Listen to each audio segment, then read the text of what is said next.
Hey guys, and welcome to another lesson. It is your girl, Angela Smith of Anjanelle and the Anjanelle Online Sewing University, where we help you to master the basics, build your skill set and confidence, and create some of the hottest trends. And we do it all virtually. Now, what is going on in this video? I have a whole bunch of bodies in front of you, right? My husband has this joke that he says all of the time. He thinks it's funny when he's talking to people and he meets women and he lets them know that I'm a fashion designer. He says, hey, and I live with a whole bunch of mannequins, right? He thinks that's funny. All right, but let's get into it, you guys. And I'm going to tell you here on the front end, we're not going to do any sewing in this video. If you need to, go ahead and pause, go grab your water, your tea, your coffee, your wine, whatever your beverage of choice, because this is just a walk-through video. This is part one of my intro to draping class, okay? We're gonna be draping some clothing later on in this bundle, okay? But let's get into it. Why do I have so many mannequins? What is the best mannequin for you? And, you know, what is going to be best when you're draping, all right? So let's talk about it. Typically, a lot of professionals, if you're going to designer shows, if you're in bridal shops or just clothing stores in general, you're going to see mannequins almost everywhere, right? It's like one of the staples associated with fashion, okay? And I cannot wait to get into the draping courses. But let's go ahead and just talk about the different types of mannequins. I'll start with this one back here. I'm going to just move this one out the way. I'm going to start with this one. This mannequin I actually purchased from a store that was going out of business. The arms come off. Yeah, there we go.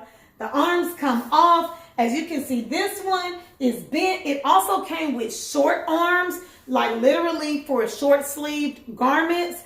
It also pulls off of this stand. It has just like a solid stand on the bottom. It doesn't roll or anything. This is typically the type that you will see in a window when you're walking by. This one is a really good mannequin. You can stick your pins in it. The only thing is it's not collapsible anywhere. And I had to actually take all of the measurements for this mannequin to see what size it is.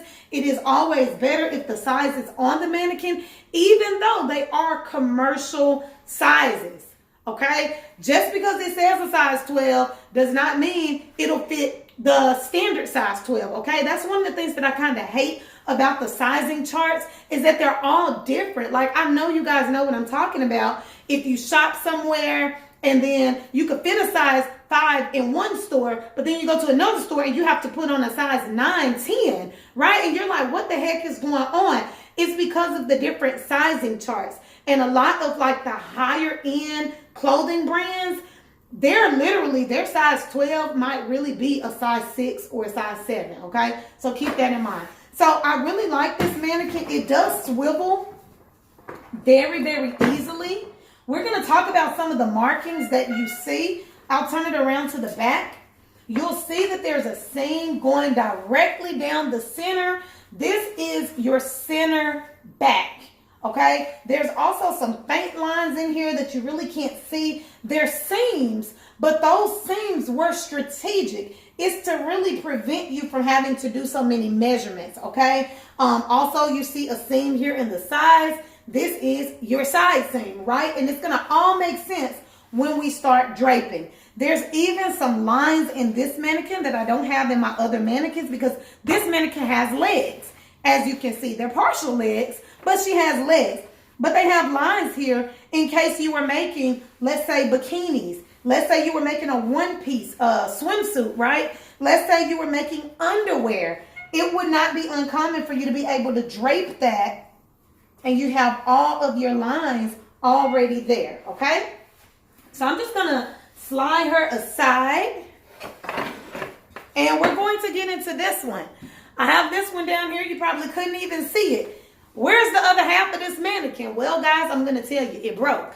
All right, you see these dress form mannequins in places like your sewing shops, like a Joann or a Hancock, if you still have one of those, where you can literally just kind of push that button and twist, and it opens up, and it's supposed to fit different sizes. The neck seam opens up, the shoulder seams, there's little things over here on the side, little slide dowels that you can just, I'm just rubbing it down, and do you see it expanding there? I'm going to tell you guys from experience, this mannequin is not good. Okay, this is really flimsy. Look at this. I mean, it explains why the bottom half of it is broken. I don't honestly know how it broke. It's really hard for pins to go in this mannequin.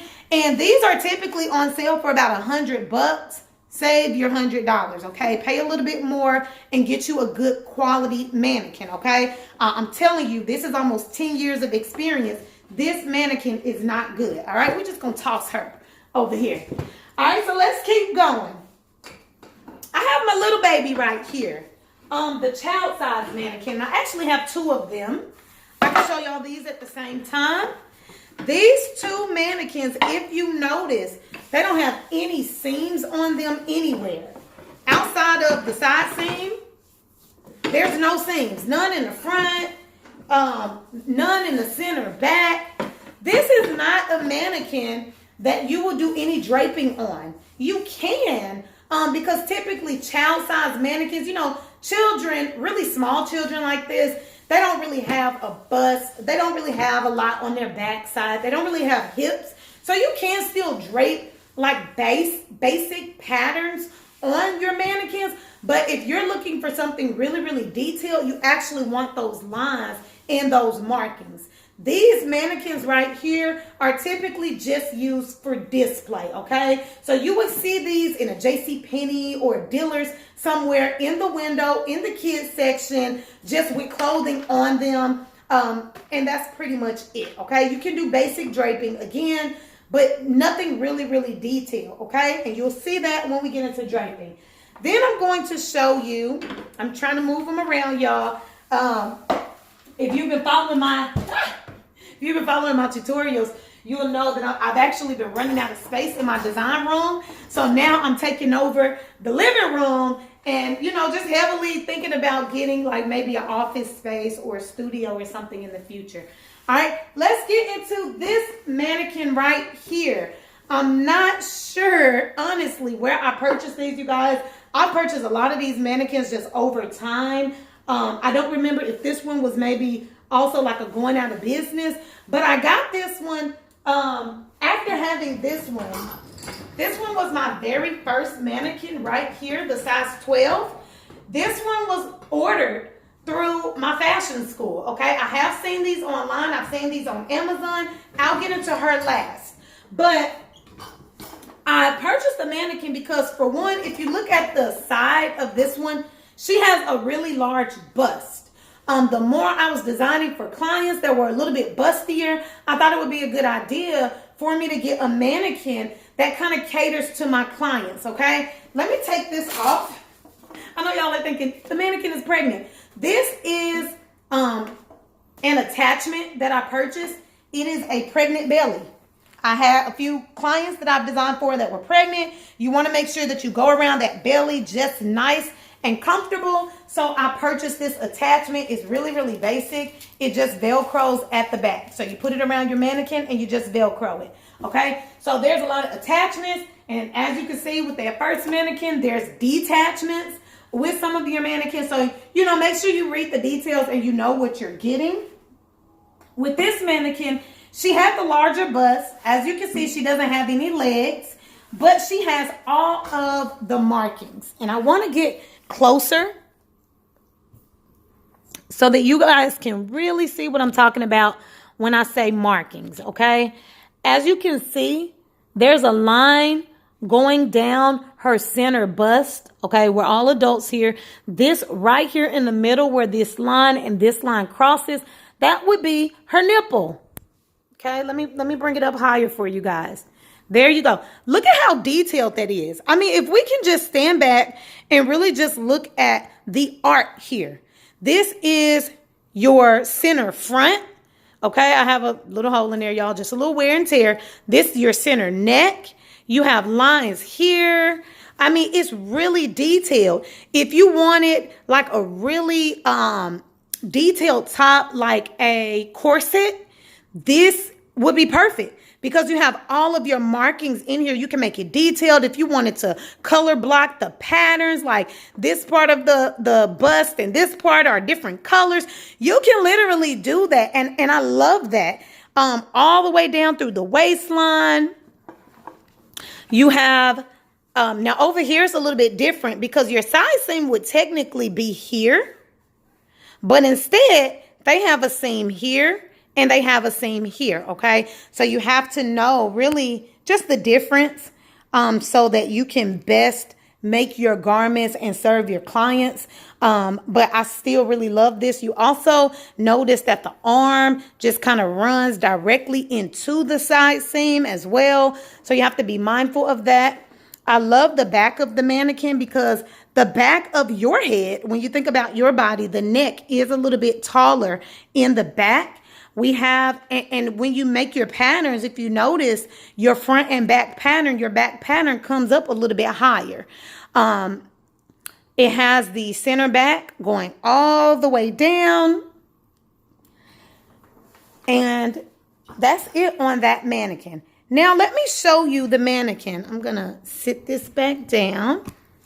Let me show you the mannequin that I purchased through fashion design school. All right, let me move her out the way. And I'm going to bring this one up front. And I'm going to just tell you from experience now what you should look for in a mannequin. One of the things that you should notice, even though my camera isn't on it, let me see if I can turn it. This one has wheels. That other one has wheels as well. But this one has wheels. You always want to get you a mannequin with wheels. Okay? First tip, look for a mannequin with wheels. I'm going to bring my camera back a little bit. Sorry. There we go. And I'm going to just show you everything that you need to know. So wheels is one thing. All of the markings are here. But if you notice, there's extra markings. I'm going to bring her up and I'm going to lift my camera so that I can get really close and personal with you guys. Not only do you have that center front, the center bust here, you have what would be your nipples, right? You have the lines going through the bust line. You have some additional detail going under the bust. If you were making something like a bra, this is typically where your bra wire would be, right? You have your center, but then look at this. You have a little band showing you this is your waistline, okay? Your waistline is here. She doesn't have any legs, but that's okay. Especially if you're making a lot of dresses and skirts and things of that nature. That was one of the reasons why I started exploring other mannequins, because I did want one that can wear pants eventually. This one, we were making a lot of blazers and tops and dresses and skirts. So at the time, it wasn't really required, okay? And then a lot of the draping that you do and that you see professionals do, they're not really draping pants. They're draping gowns and dresses and skirts, things like that, okay? So I want to say that's why my instructor recommended this. Another thing, you see it says collapsible shoulders. Let me show you what that is. I can grab her shoulders, push them in, okay? Do it again, push them out, okay? I'll do that again. This is really, really beneficial when you're putting garments on and off, especially if it's a really tight-fitting garment. I can collapse her shoulders in, throw her dress over her head, put it on, get it comfortable, and collapse them out to show exactly what it's going to look like. Now, at the time of purchasing this mannequin also, I was this exact same size. That is another tip for you. If you're designing garments simply for yourself, You want to get a mannequin your size. I promise you, you'll have more fun. You'll be able to learn more. You'll be able to really grow if you do that. If your clients, if you have niched all the way down and you know exactly the size range of your clients, get mannequins in their sizes. It will make the fittings easier for you because you can put it on and you can see exactly what they look like. Of course, not all people have flat stomachs. I don't have a flat stomach, but they make plus size mannequins. I had one that I just borrowed from a friend and I loved it. Loved it. There's some ways that you can pad your mannequins and make them a little bit bigger for different size clients. I personally have never done that. I just purchased multiple mannequins because I had so many clients of all different sizes, but I did kind of have the size range down to a niche, okay? What else did I want to say about this? Okay, collapsible shoulders. Pins go in this very, very easily. Very, very easily. I'm going to turn her to the side, and I'm going to make sure you guys can see this. I'm going to zoom in again. In her side seam, not only is it just a regular seam, but it's sort of raised in here. It's almost like they did a different type of stitching. And this will also make more sense when we start draping.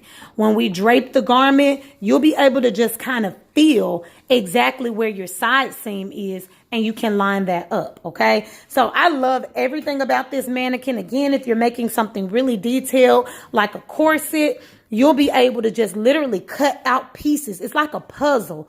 You'll be able to just cut out various pieces for different sizes and then stitch them all together and you will have the seams in here.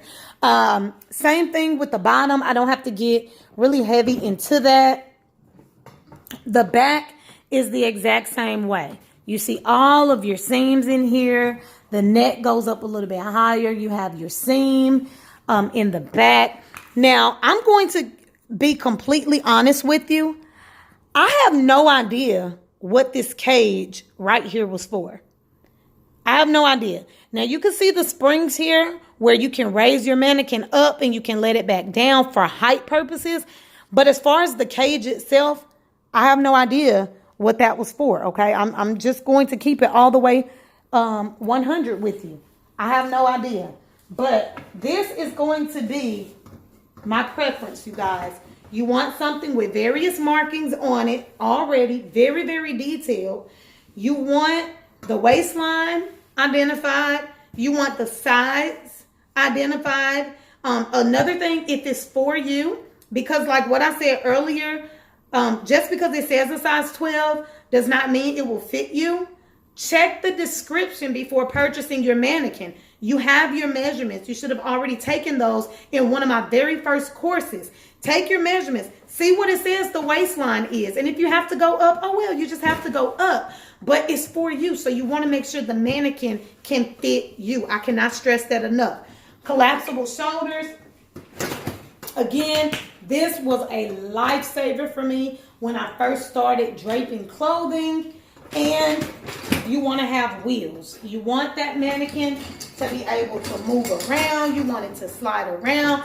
It turns very, very easily. You guys, I've had this mannequin almost 10 years. And listen, you can barely even hear it when I turn it around. So you want to make sure you're getting just a mannequin that can cater to you, okay? It's going to be a lifesaver.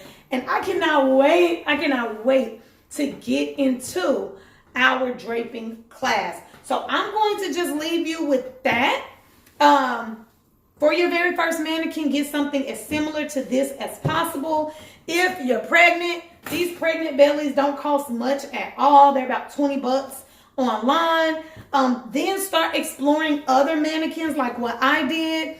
Stores are always going out of business. You know, sadly, I don't want that for any business owner, but there's always stores going out of business. You have Amazon, you have warehouses that's always coming off of mannequins and selling them. So definitely get you some. And then going forward, when you're ready, get you some that you can just use for show. Like, I love having this one in my design room, and I dress her. I make little dresses and put them on and just have them on display. When I had clients coming by my home, which I no longer do anymore, but when I had clients coming by my home, I would have them dressed up. And now it gives them something to look at while they're waiting, while I'm doing some stitching for them. You know, it's always just really, really fun. So I'm trying to make sure I didn't forget anything. I covered all of my basics. You know what to look for in a mannequin. Make sure you don't fall for this right here. And I will see you guys on the next lesson. Bye.